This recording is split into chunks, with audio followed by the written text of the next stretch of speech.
नमस्कार दोस्तों, मैं खेमराज आपका स्वागत करता हूं आपके अपने YouTube चैनल रेलवे की पाठशाला पे। दोस्तों, आज के इस वीडियो में हम आपके जो कमेंट्स के माध्यम से डाउट आते हैं उनमें से कुछ चुनिंदा जो कमेंट्स हैं उनका यहां पर रिप्लाई देंगे। तो चलिए शुरू करते हैं आज के इस वीडियो को। बस आपसे निवेदन है कि रेलवे भर्ती के लेटेस्ट अपडेट पाने के लिए चैनल को भी सब्सक्राइब करके बेल आइकन को ऑन कर दीजिएगा। अब दोस्तों, सबसे बड़ा जो पहला जो आपकी सबसे बड़ा जो क्वेश्चन है ना, वो दोस्तों यही है RRC group D exam date.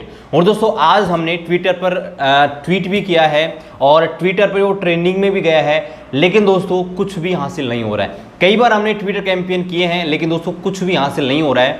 तो इससे बस एक ही चीज़ सिद्ध होती है कि रेलवे फिलहाल एग्जाम कराने के मूड में नहीं है ना। क्योंकि दोस्तों कई बार ट्विटर कैंपेन किया जा चुका है, तो इससे सीधी बात जाहिर होती है कि सरकार तक हमारी आवाज़ तो पहुंच चुकी है ना। जो रेलवे मंत्रालय है वहां तक, आरआरबी तक हमारी आवाज़ तो पहुंच चुकी है। तो इसका मतलब ये है कि रेलवे अभी एग्जाम कराने के मूड में नहीं है। अन्यथा दोस्तों लगभग 1-1.5 महीने से ट्विटर कैंपेन किया जा रहा है, तो कहीं ना कहीं उसका कुछ न कुछ असर तो होता, कुछ न कुछ अपडेट तो आता, कुछ टेंटेटिव डेट के बारे में नोटिस डाल देते हैं, लेकिन दोस्तों कोई भी अपडेट नहीं आया है। तो दोस्तों बस मैं भी आपको क्या बताऊं कि कब एग्जाम हो सकती है। तो फिलहाल तो दोस्तों यही है कि जब तक कुछ ऑफिशियल चीज़ें नहीं आती हैं तब तक मैं भी दोस्तों इसके बारे में कुछ नहीं कह सकता। बाकी हमेशा आपके साथ हूँ, ट्विटर कैंपेन किया उसमें आपके साथ दिया हूँ और हमेशा आपके साथ बना रहूँगा। चलिए, तो यहाँ पर क्वेश्चंस, यहाँ पर पहला जो क्वेश्चन है वो यहाँ पर देखते हैं। पहला क्वेश्चन यहाँ पर पूछ रहे हैं कि 10th पास हैं तो क्या लोको पायलट बन सकते हैं क्या। तो देखिए, लोको पायलट बनने के लिए ना यहाँ पर एलिजिबिलिटी है, या तो आपके पास 10th प्लस ITI होनी चाहिए या आपके पास कोई डिप्लोमा डिग्री होनी चाहिए, है ना। डिप्लोमा डिग्री का मतलब बीटेक इंजीनियरिंग में आपके पास डिग्री होनी चाहिए, टेक्निकल डिग्री। तो यहाँ पर मैं आपके सामने जो ऑफिशियल नोटिफिकेशन है जो 2018 में भर्ती आई थी ALP टेक्नीशियन, वो आपके सामने खोलकर आपको दिखाता हूँ। तो यहाँ पर मैंने ऑफिशियल नोटिफिकेशन जो है यहाँ पर खोल रखा है और यहाँ आप देख सकते हैं post of assistant loco pilot और टेक्नीशियन की भर्ती 2018 में आई थी, तो उसके रिगार्डिंग यहाँ पर है। तो यहाँ पर मैं आपको ले चलता हूँ नीचे की ओर। तो देखो, पहली जो टर्म्स कंडीशन है वो ये कि आपका मेडिकल स्टैंडर्ड A1 होना चाहिए, तो ही आप इसके लिए अप्लाई कर सकते हैं। और यहाँ पर देखो, बाद में बात करते हैं कि यहाँ पर इसके लिए क्या डिग्री डिप्लोमा यहाँ पर चाहिए होगा, तो उसके बारे में भी यहाँ पर बात करेंगे। तो नीचे मैं आपके सामने जो नोटिफिकेशन है उसको ले चलता हूँ। तो देखिए, ये आपके सामने ये असिस्टेंट लोको पायलट की जो एजुकेशन क्वालिफिकेशन है वो आपके सामने दे रखी है। देखो, अगर आपके पास मैट्रिकुलेशन यानी कि 10th जो है उसके साथ में ITI है तो आप यहाँ पर एप्लीकेबल हैं, जो भी NCVT और SCVT से कराई जाती है। जैसे देखिए कौन कौन सी ये आपके ट्रेड दे रखी हैं, जैसे आर्मेचर एंड कोयल आपका winder, electrician, electronic mechanic, fitter, heat engine instrument mechanic, machinist, mechanic diesel, mechanic motor vehicle, millwright maintenance mechanic, mechanic radio and TV, refrigerator, air condition mechanic और आपका ट्रैक्टर मैकेनिक और आपका Turner और wireman. अगर in trade से अगर आपने दोस्तों ITI कर रखी है तो दोस्तों आप यहाँ पर एप्लीकेबल है आपकी जो ALP की भर्ती आती है उनके लिए। इसके अलावा अगर आपने जो एक्ट अप्रेंटिस होती है रेलवे में, अगर वो आपने कर रखी है तो भी आप एप्लीकेबल हैं ALP की भर्ती के लिए। और यहाँ पर आपके पास ये देखिए 3 साल का डिप्लोमा है mechanical, electrical, electronics, automobile engineering इसके अंदर है, तो दोस्तों आप यहाँ पर एप्लीकेबल हो। इसके अलावा यहाँ पर दे रखा है कि combination of various stream of this engineering discipline from a recognised institute, ये आपके जो भी ITI हैं वो यहाँ पर एप्लीकेबल है। और दोस्तों यहाँ पर बोल रखा है कि degree in the engineering discipline as above will be acceptable.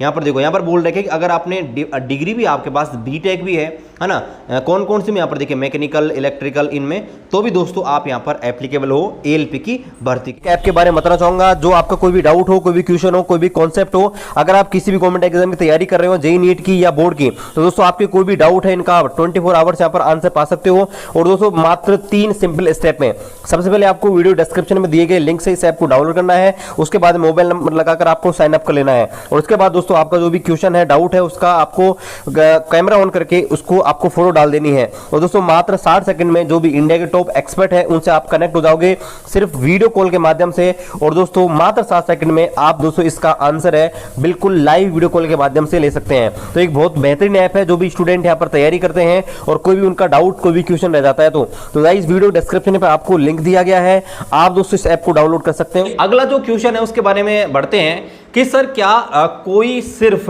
Night duty ही कर सकता है स्पेशल रिक्वेस्ट करने पे? तो देखो, नाइट ड्यूटी के बारे में आपको एक चीज़ बताना चाहूँगा कि नाइट ड्यूटी क्या होती है। जैसे मान लीजिए आप ट्रैकमैन हो, ठीक है, तो जैसे आप 20 लोग हो, तो जितना मैंने नाइट ड्यूटी की है उसमें ये होता है कि रोस्टर बनता है। जैसे मान लीजिए 2-2 लोगों को नाइट ड्यूटी भेजा जा रहा है, तो 2 लोग जाएंगे, उनके बाद अगले 2 लोग जाएंगे, तो ऐसे करके सबका नंबर एक एक बार आता है, फिर दोबारा से रिपीटिशन होता है। तो अगर आप चाहते हैं कि सिर्फ स्पेशल नाइट ड्यूटी करें, तो मेरे हिसाब से ये एप्लीकेबल नहीं है, क्योंकि दोस्तों हर टाइम पे रेलवे में नाइट ड्यूटी नहीं होती है। कुछ विशेष परिस्थितियां होती है, ज़्यादा सर्दी पड़ रही हो, बरसात का टाइम हो, कोई तूफान या कुछ डेंजरियस अगर कोई घटना घटित होती है, उस टाइम पे नाइट ड्यूटी लगाई जाती है। हमेशा नाइट ड्यूटी नहीं चलती है। आगे यहाँ पर बात करते हैं कि कौन सी पोस्ट अच्छी है, डेंजरियस नहीं है, ट्रैकमैन वर्सेस गेटमैन। तो देखो, ट्रैकमैन और गेटमैन की जो पोस्ट है ना, ये हालांकि पहले जो आपके जो ट्रैकमैन थे उनको ही यहाँ पर आपके जो गेट होते थे वहाँ पर लगा दिए जाते थे, जो एलसी गेट होते हैं ना वहाँ पर लगा दिए जाते थे। हालांकि ट्रैफिक डिपार्टमेंट से भी जो गेटमैन होते हैं वो यहाँ पर बनते हैं। अब देखो, दोनों एक अलग अलग प्रकार की जॉब है। जो आपका ट्रैकमैन है उसका वर्कलोड होता है, थोड़ा हार्ड होता है। हार्ड का मतलब ये होता है कि दोस्तों थोड़ा ज़्यादा काम, मतलब वर्कलोड है, फिजिकली जो वर्क है वो यहाँ पर ज़्यादा करना पड़ता है ना।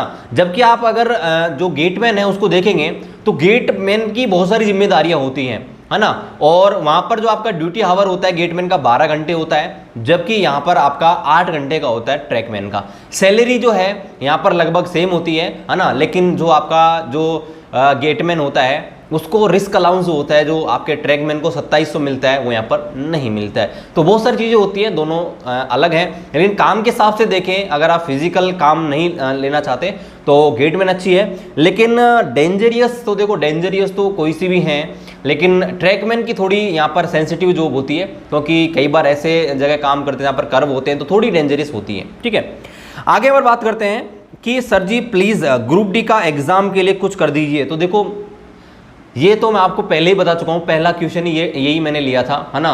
तो इसके बारे में देखो, फिलहाल तो मेरे अगर हाथ में होता दोस्तों मैं करता, लेकिन मेरे हाथ में कुछ है नहीं, तो मैं भी आपका सपोर्ट करता हूँ। बाकी देखते हैं, जब तक कुछ ऑफिशियल अपडेट आएगा तभी दोस्तों कुछ कह सकते हैं। आगे और पूछ रहे हैं सर गर्ल्स की होती है क्या ट्रेनिंग? देखो, जो ट्रेनिंग होती है ना रेलवे में, वो सबके लिए होती है, चाहे वो बॉयज़ हों चाहे गर्ल हों। क्योंकि दोस्तों जब हम काम करते हैं तो हमको जो चीज़ सीखने को मिलती है, कि जैसे स्पेशली आप ट्रैकमैन की सबका ट्रेनिंग होती है ना, इंजीनियरिंग की होती है, ट्रैफिक विभाग की होती है, सबकी होती है। तो यहाँ पर सबकी होती है, चाहे आपका मेल हो चाहे फीमेल हो, क्योंकि दोस्तों काम तो दोनों ही करेंगे, मेल भी करेगा फीमेल भी करेगी।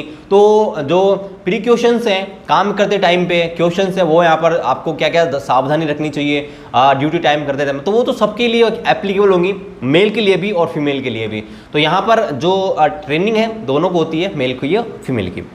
आगे यहाँ पर बात करते हैं कि सर मेरा एक हाथ टूट गया था पर अब ठीक हो गया है, कोई दिक्कत तो नहीं होगी मेडिकल में? देखो, हाथ टूटना मतलब, टूटने का मतलब दोस्तों बहुत सारी चीज़ होती है। फ्रैक्चर होना और एक आपका जॉइंट से आपका जो एक प्रकार से हट जाना और फिर बाद में हमको सही करवा लेते हैं, जुड़वा लेते हैं, वो एक अलग चीज़ होती है। लेकिन फ्रैक्चर हो जाता है एक्सीडेंट में, ये कोई ज़्यादा मेजर इंजरी होती है, तो दोस्तों आपको प्रॉब्लम होगी। लेकिन अगर नॉर्मल हाथ जो टूट जाता है और अगर उसको हम जुड़वा लेते हैं, कोई सर्जरी नहीं या नॉर्मल तरीके से, तो वो कोई प्रॉब्लम आपको नहीं होगी, है ना।